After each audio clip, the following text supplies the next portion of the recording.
Seja bem-vinda ao DRN Audiolivros.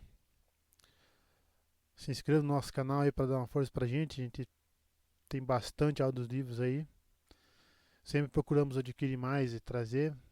Se você quer um livro específico, deixe nos comentários aí. Eu tento ir atrás assim que possível. Se gosta do nosso trabalho aí, deixa o like. Se quiser dar um apoio pra gente também, temos Pix, seja membro. Fica tudo aí na descrição do canal ou na descrição dos vídeos também. E vamos lá, vamos para mais um capítulo. Capítulo 17. Para o oeste. Quando a atendente subiu com os gorros, Elaine estava esparramada em uma das camas, trajando uma camisola branca de seda, um pano úmido lhe cobrindo os olhos. E Ninaeve fingia remendar a bainha do vestido verde claro que ela estivera usando. Com muita frequência, acabava espetando o dedo. Jamais terei admitido a alguém, mas não era muito boa com a agulha. Trajava seu vestido, claro. Criadas não se refestelavam à toa, feito leites. Mas tinha os cabelos soltos. Estava claro que não tinha intenção de sair do quarto tão cedo. Agradeceu a garota com um sussurro, como se não quisesse acordar sua lady, e lhe entregou outra moeda de prata, repetindo a ordem de que a lady não deveria ser incomodada em hipótese alguma. Assim que a porta se fechou, Elaine se pôs de pé e começou a puxar as trouxas das duas de debaixo das camas. Ninaeve largou o vestido de seda e levou os braços às costas para se desabotoar. Logo as duas estavam prontas. Ninaeve vestindo lã verde, Elaine de azul, ambas com as trouxas nos ombros. Ninaeve carregava a bolsinha com suas ervas e o dinheiro. Elaine, as caixas enroladas nos lençóis. As profundas abas curvadas dos gorros escondiam tão bem seus rostos que Ninaeve achou que as duas poderiam passar por Galad sem que o homem as reconhecesse, ainda mais com ela estando de cabelo solto. Da trança ele se lembraria. A senhora Jaren, entretanto, poderia parar duas estranhas descendo do andar de cima com pesadas trouxas. A escada dos fundos ficava do lado de fora da estalagem, estreitos degraus de pedra junto à parede. Ninaeve sentiu um quê de pena de Tom e Juirim, que haviam subido por ali com os baús pesados. Mas sua atenção estava no pátio e no estábulo com telhado de ardósia. Um cão amarelo estava deitado na sombra debaixo da carruagem, abrigando-se do calor que já aumentava, mas todos os empregados estavam lá dentro. De vez em quando, percebia algum movimento para além das portas do estábulo, que estavam abertas, mas ninguém saía. Lá dentro também era mais fresco. As duas cruzaram rapidamente o pátio do estábulo até a viela entre o prédio e um alto muro de pedra. Uma carroça cheia de esterco, rodeada por moscas e pouco mais estreita que a viela, estava passando por ali. Nineve suspeitava de que Elaine estivesse envolta no brilho de Saidar, embora não pudesse vê-lo. Ela própria estava torcendo para que o cão não decidisse latir e para que ninguém saísse das cozinhas ou do estábulo. Usar o poder não era uma boa maneira de se esgueirar furtivamente, e ter de persuadir quem quer que fosse deixaria um rastro que Galad poderia seguir. O rústico portão de madeira ao fim da viela tinha apenas um trinco sem fechadura, e a estreita rua de trás, onde se enfileiravam casas simples de pedra, a maioria com telhados de palha, estava vazia, exceto por um pequeno grupo de garotos parecendo brincar de acertar um ao outro com um pequeno saco de estopa recheado de grãos. O único adulto à vista era um homem alimentando pombos em um telhado do outro lado da rua, cabeça e ombros enfiados para dentro da gaiola. Nem ele nem os garotos fizeram mais do que olhar de relance para as duas quando elas fecharam o portão e saíram caminhando pela via tortuosa como se tivessem todo o direito de estar ali. Já haviam caminhado umas boas 5 milhas para o oeste de Cienda ao longo da estrada poeirenta quando Tom e Juirinho as alcançaram. Tom conduzia o que parecia ser um carroção de latoeiro. tirando o fato de o veículo estar pintado com uma só cor, verde-oliva, e com a tinta já descamada em grandes áreas. Ninaeve ficou grata de enfiar suas trouxas debaixo do assento do condutor e subir, instalando-se ao lado dele, mas não ficou tão contente ao ver Juirim montando sorrateiro. Falei para você não voltar para a estalagem, reclamou ela, jurando acertá-lo com alguma coisa, caso ele e Tom se entreolhassem.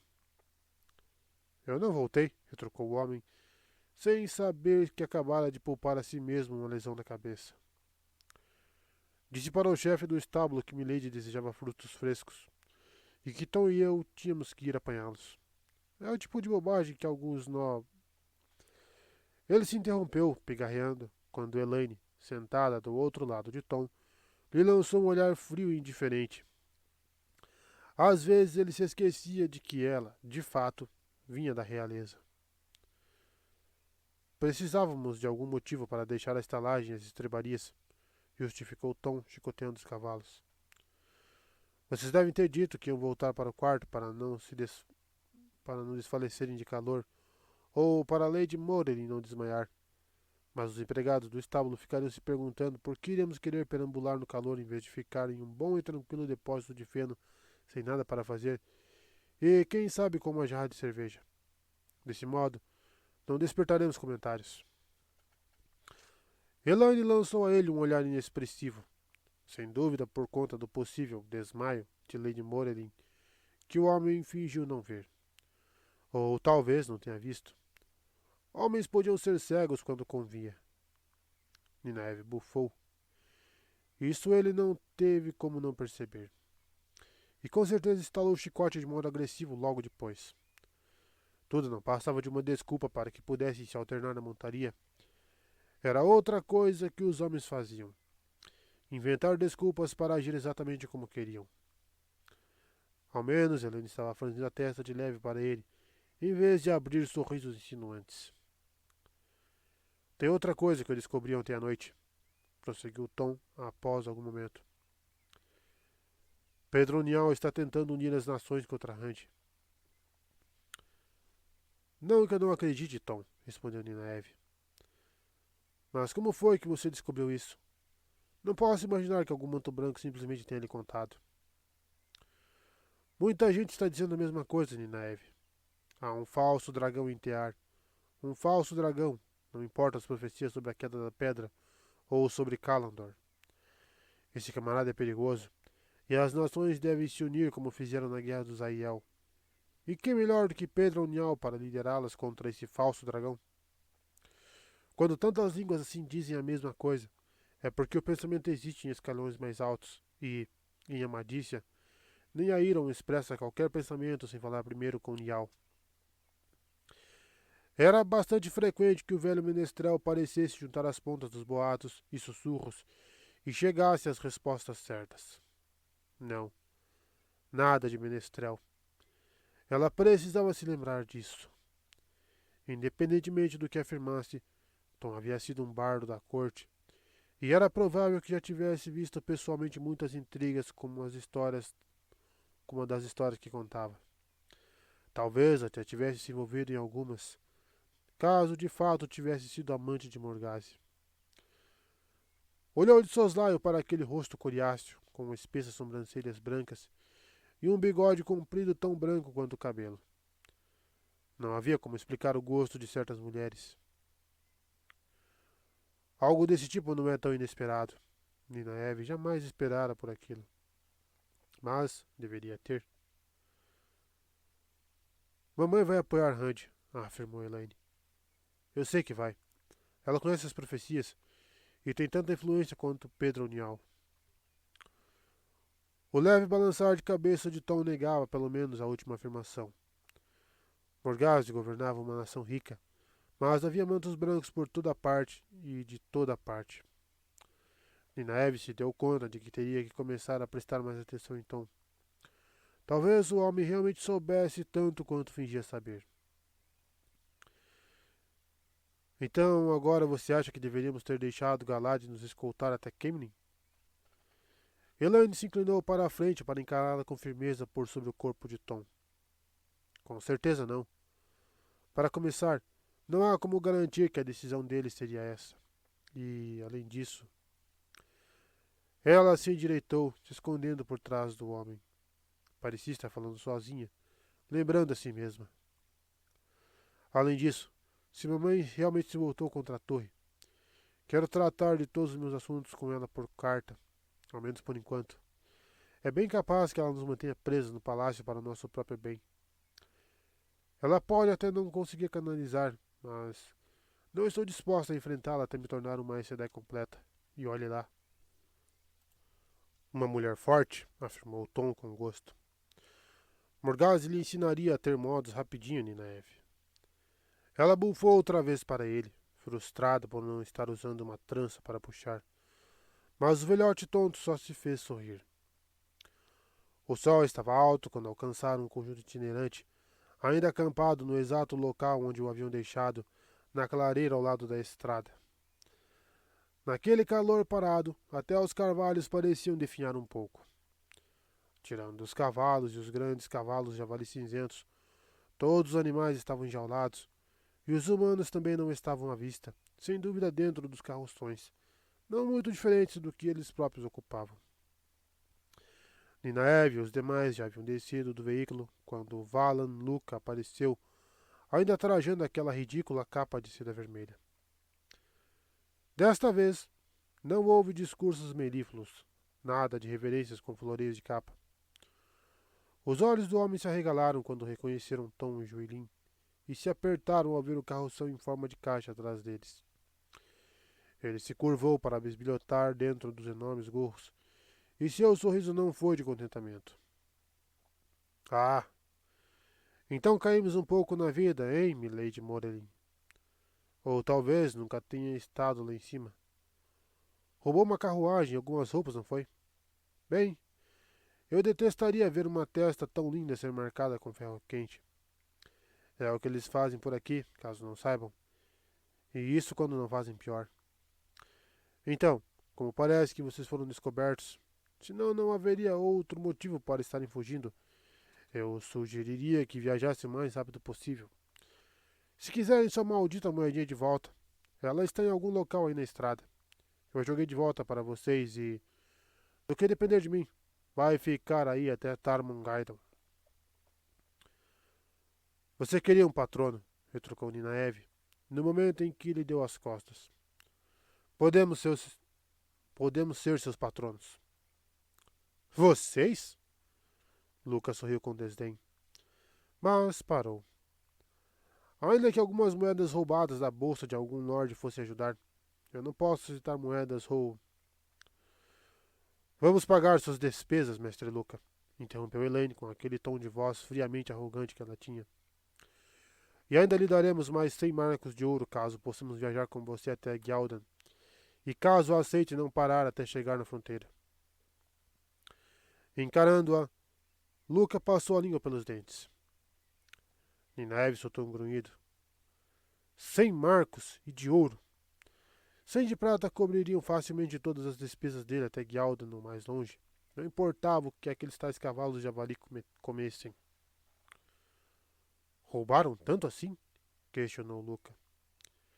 Quem está atrás de vocês? Eu não me arriscaria contra mantos brancos ou exército. Eles jogariam todos nós na prisão e provavelmente matariam os animais. Meu irmão, respondeu Elaine, antes que Ninaeve pudesse negar raivosamente que tivesse roubado alguma coisa. Parece que um casamento foi arranjado enquanto estive fora, e meu irmão foi enviado até aqui para me encontrar. Não tenho nenhuma intenção de voltar a Cairhien para me casar com um homem uma cabeça mais baixo que eu, 3 vezes mais pesado e com o triplo da minha idade. As bochechas da garota ficaram coradas de uma fraca simulação de raiva. O jeito como pigarreou foi mais convincente. Meu pai sonha em tomar posse do trono do sol, caso consiga angariar apoio suficiente. Meus sonhos consistem em um andoriano ruivo com quem vou me casar, não importa o que meu pai diga. E isso, mestre Luca, é até mais do que você precisa saber a meu respeito. Talvez você seja quem diz ser, ponderou Luca com calma, mas talvez não seja. Me mostre um pouco desse dinheiro que você afirma que vai me dar. promessa só compra alguns copinhos de vinho. Com raiva, Ninaeve revirou sua sacola de viagem em busca da bolsa mais gorducha e a sacudiu para o homem, enfiando-a de volta no local assim que ele se esticou para pegá-la. Você terá o que precisa conforme a necessidade aparecer, e os 100 marcos depois que chegarmos a Gjaldan. 100 marcos de ouro. Se Elaine continuasse assim, teriam que encontrar um banqueiro e usar aquelas cartas de direitos. Que mão de vaca! Luca emitiu um grunhido amargo. Tendo roubado isso de alguém ou não, ainda assim estão fugindo. Não vou arriscar meu espetáculo por vocês, seja por conta do exército ou de um lord cairriano qualquer que possa vir procurá-los. O lord pode ser ainda pior, caso pense que roubei a irmã dele. Vocês vão ter que se misturar a nós. Aquele sorriso desagradável ressurgiu no rosto do homem. Ele jamais se esqueceria daquela moedinha de prata. Todo mundo que viaja comigo trabalha em alguma coisa, e não queiram chamar a atenção. Devem fazer o mesmo. Se os outros souberem que estão pagando pela companhia, vão começar a falar, e não é isso que vocês querem. Limpar as jaulas já basta. Os tratadores dos cavalos vivem reclamando de ter que limpá-las. Vou até encontrar aquela moedinha e devolvê-la para vocês como pagamento. Nunca permitam que se diga por aí que Valan Luca não é generoso. Ninaeve estava prestes a dizer, e bem objetivamente, que eles não iriam pagar pela viagem a Gjaldan e ainda trabalhar quando Tom pousou a mão em seu braço. Sem uma palavra, ele se curvou para recolher seixos do chão e começou a fazer malabarismos com as pedras, 6 em um mesmo círculo. Eu tenho malabaristas, informou Luca. As 6 viraram 8, depois 10 e uma dúzia. Você não é ruim. O círculo virou 2, entrelaçando-se. Luca esfregou o queixo. Talvez eu consiga encontrar um lugar para você no espetáculo. Também sei comer fogo, disse Tom, deixando as pedras caírem. Faço um número com facas. Ele abanou as mãos vazias e pareceu tirar um seixo da orelha de Luca. E outras coisinhas mais. Luca conteve um sorriso. Isso basta para você, mas e quanto aos demais? O homem parecia estar com raiva de si mesmo por ter demonstrado qualquer sinal de entusiasmo ou aprovação. O que é aquilo? Perguntou Elaine, apontando. Os 2 postes altos que Ninaeve havia visto serem erguidos agora tinham cordas para lhes dar suporte e uma plataforma plana no topo. Uma outra corda esticada e tensionada ao longo das 30 passadas entre os 2. Uma escada de corda se dependurava de cada plataforma. Isto é o equipamento de Cedrin, respondeu Luca, e então sacudiu a cabeça. Cedrin, o andarilho dos céus, deslumbrante em seus feitos a 10 passadas de altura e uma cordinha estreita. O tolo. Eu consigo andar nela, afirmou Elaine. Tom a segurou pelo braço quando ela tirou o gorro e avançou para o poste, mas se acalmou após um rápido balançar de cabeça e um sorriso da garota. Luca, no entanto, barrou a iniciativa. Ouça, Morerin, ou seja qual for seu nome. Sua testa pode até ser linda demais para o ferro quente, mas seu pescoço é ainda mais lindo para acabar quebrado. Cedrin sabia o que estava fazendo, e terminamos de enterrá-lo há não mais que uma hora. Por isso é que todos estão em seus vagões. Claro que ele bebeu muito ontem à noite, após termos sido obrigados a deixar Cienda, mas eu já tinha visto o homem andar ali em cima com a barriga cheia de conhaque. Sabe do que mais? Você não precisa limpar jaula nenhuma. Venha para o meu carroção e iremos dizer para todos que você é minha amada. Só de faz de conta, é claro.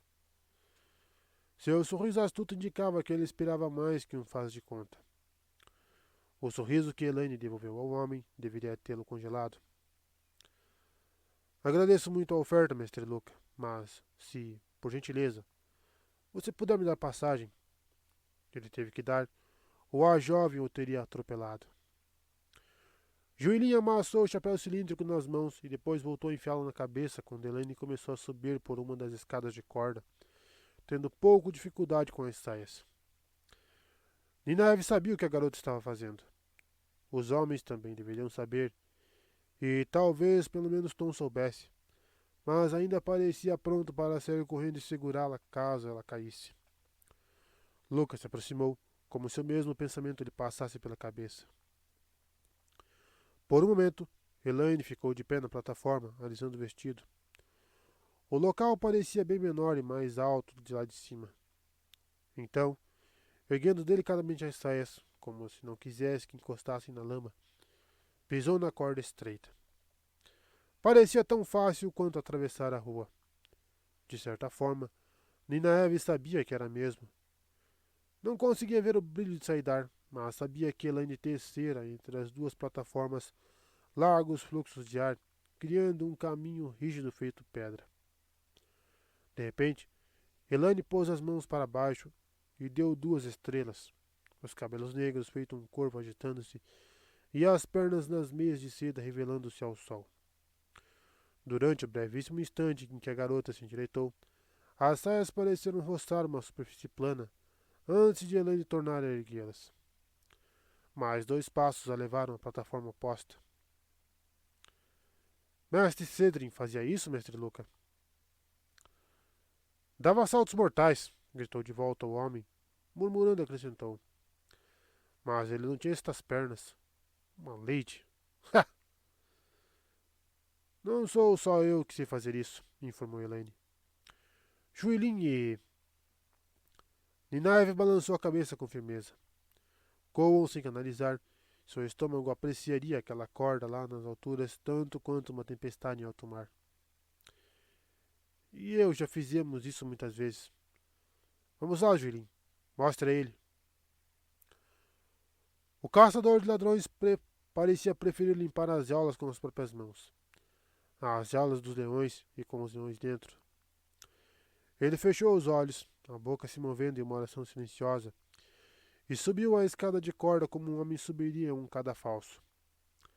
Do topo, correu os olhos de Elaine até a corda, concentrada, apavorada.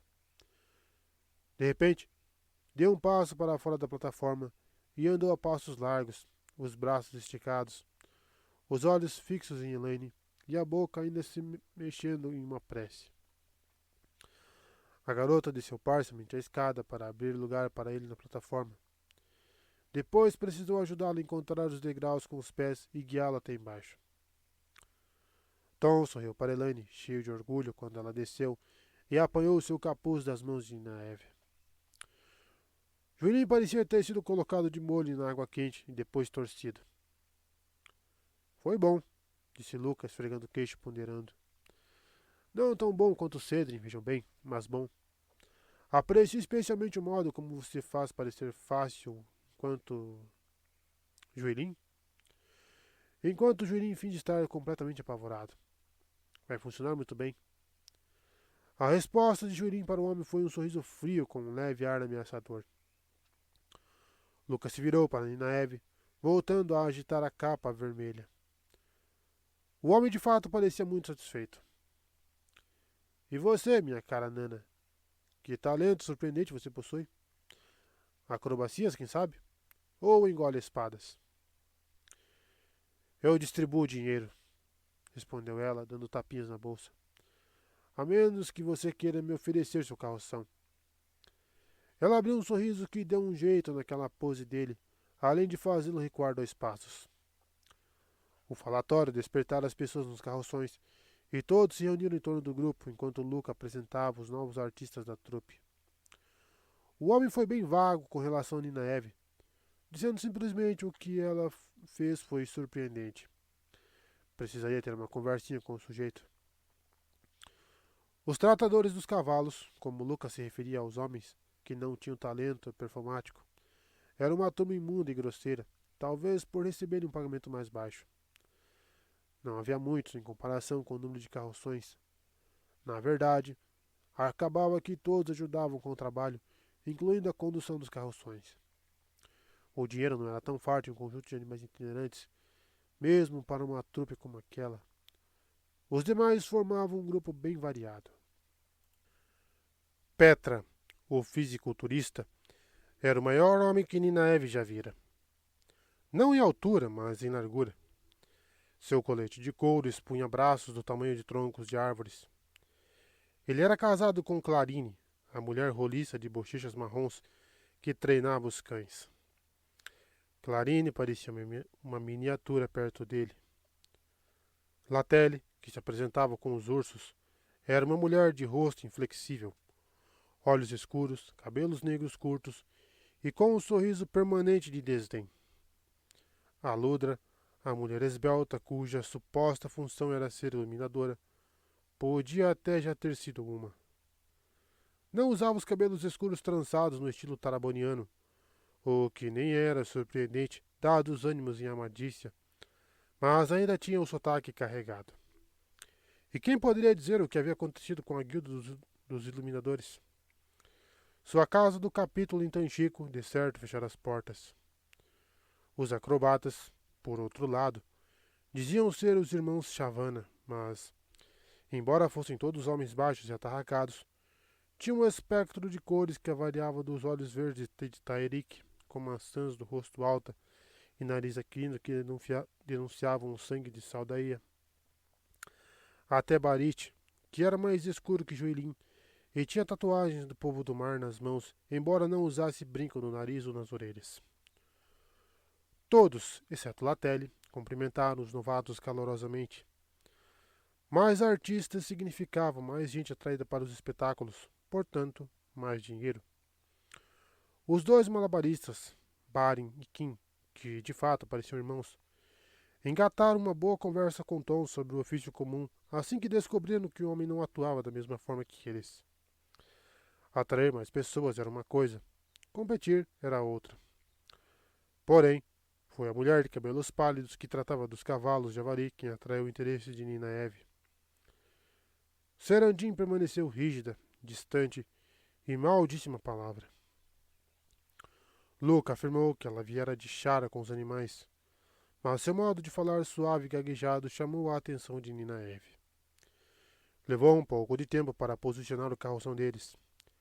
Tom e Juilin pareciam mais do que satisfeitos pelos tratadores de cavalos ajudarem com os animais, mesmo que de má vontade, e alguns convites foram feitos a Nina Eve e Elaine. Petra e Clarim perguntaram se elas não queriam tomar um chá assim que tivessem se acomodado.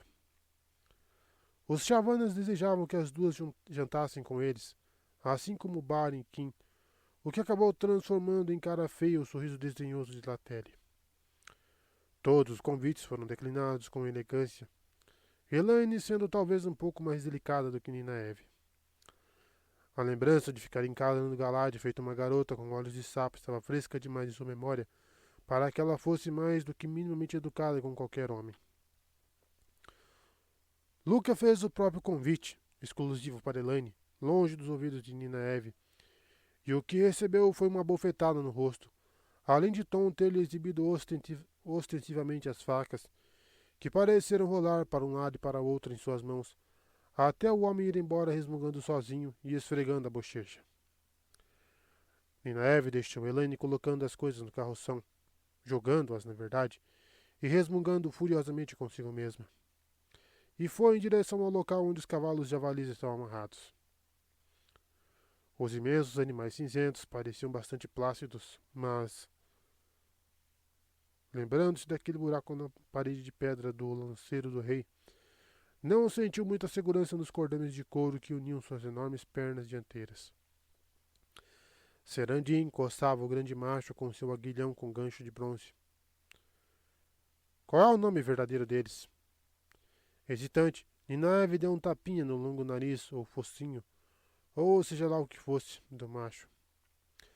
As presas tinham a grossura de suas pernas e umas boas 3 passadas de extensão, só um pouco maiores que as da fêmea. O focinho tentou farejar sua saia e ela deu um passo apressado para trás. Zredit, respondeu a mulher de cabelo pálido. Eles são Zredit, mas Mestre Luca achou que o nome mais fácil de pronunciar seria melhor. Aquele sotaque arrastado era inconfundível. Há muitos Zredit em Xianshan. O aguilhão ficou imóvel por alguns instantes, então ela continuou a roçar. Xiangshan? Onde é isso? Os israelitas são de Shara, assim como eu. Eu nunca ouvi falar de... Talvez você tenha ido a Shara, Serandin, mas duvido muito. Você é Xiangshan. A menos que eu esteja enganada, você fez parte da invasão à ponta de Toman e foi deixada para trás depois de fome. Não tenho a menor dúvida, afirmou Elaine, postando-se ao lado dela. Ouvimos sotaque Xiangshan infame, Serandin. Não vamos lhe fazer mal. Aquilo era mais do que Nineve estava disposta a prometer. As lembranças que tinha do Xiangshan não eram das melhores, e mesmo assim... Uma Xiangshan lhe ajudou quando você precisou. Nem todos são maus. Só a maioria. Serandin deixou escapar um longo suspiro e seus ombros caíram. Foi como se uma tensão tão antiga, da qual ela já nem se dava mais conta, tivesse ido embora. Pouquíssimas, pouquíssimas pessoas que conheci sabem qualquer coisa que se aproxime da verdade sobre o retorno, ou Falme. Já ouvi uma centena de histórias, cada uma mais extravagante que a outra, mas nunca a verdade. O mesmo vale sobre mim. Eu fui deixada para trás, assim como muitos dos Reddit. Esses três foram os únicos que consegui reunir. Não sei o que aconteceu com o restante. O macho é o Mer, a fêmea, Sanit, e a novinha é a Nerin. Ela não é de Sanit. Era isso que você fazia? Indagou Elaine. Treinava os Reddit? Ou você era Suldan? Acrescentou Ninaeve, antes que a mulher pudesse responder. Serandin balançou a cabeça. Fui testada como todas as garotas são, mas não consegui usar o Adan. Fiquei contente por ter sido escolhida para trabalhar com os Reddit. São animais magníficos. Vocês devem conhecer bastante coisa para saberem sobre Suldan e Damani. Nunca tinha encontrado ninguém que soubesse a respeito. Ela não demonstrava medo algum. Ou, talvez, já tivesse gasto todo o seu temor desde que fora abandonada em uma terra estranha. Mas também podia estar mentindo. Os Xianshan eram tão maus quanto os amadicianos no que se referia às mulheres capazes de canalizar. Talvez piores. Não exilavam ou matavam, escravizavam. Por meio de um dispositivo chamado Adan. Nineve tinha certeza de que se tratava de um terangreal. Uma mulher que tivesse a habilidade de manejar o poder único podia ser controlada por outra mulher. Uma Suldan que obrigava a Damani a usar seus talentos para o que quer que a Xianshan desejasse, até como arma. Uma Damani não era mais do que um animal, mesmo que fosse um animal estimado, e transformava em Damani toda e qualquer mulher que encontrasse uma capacidade de canalizar ou que tivesse nascido com a centelha. Os Xianshan haviam esquadrinhado Ponta de Toman mais minuciosamente do que a torre jamais sonhara em fazer. O simples fato de pensar em Adan, Suldan e Damani fez seu estômago se agitar. Sabemos um pouco, disse Ninaeve a Serandin, mas queremos saber mais. Os Xianshan haviam ido embora, afugentados por Hand, mas isso não significava que não retornariam algum dia. Era um perigo distante, comparado a tudo mais que tinham que enfrentar. Mas ter um espinho cravado do pé não queria dizer que um arranhão no braço não poderia infeccionar. Seria bom para você se respondesse nossas perguntas com sinceridade. Haveria tempo para isso durante a jornada para o norte. Prometo que não vai acontecer nada com você, afirmou Elaine. Eu vou protegê-la, caso seja necessário.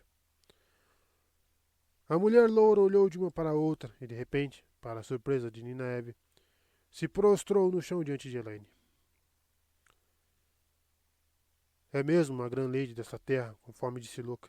Eu não percebi. Me perdoe, grande lady. Eu me rendo. E beijou o chão à frente dos pés de Elaine, enquanto os olhos da garota pareciam prontos para saltar do rosto. Nineve tinha certeza de que seus não estavam muito diferentes. Levante-se, sibilou, olhando freneticamente para os lados para ver se alguém estava observando aquilo. Luke estava, maldito fosse. E Latelle também, ainda de cara feia, Mas não havia nada a se fazer. Levante-se. A mulher nem se mexeu. Fique de pé, Serandim, ordenou Elaine. Ninguém exige que as pessoas se comportem assim nesta terra, nem mesmo o governante. Enquanto Serandim se atrapalhava para ficar ereta, a garota acrescentou. Eu vou lhe ensinar a maneira adequada de se comportar em troca de suas respostas para nossas perguntas. A mulher se curvou, as mãos nos joelhos e a cabeça baixa. Sim, Grand Lady, como desejar. Eu sou sua. Nina Eve suspirou pesadamente. Seria uma viagem e tanto até Gyaldan.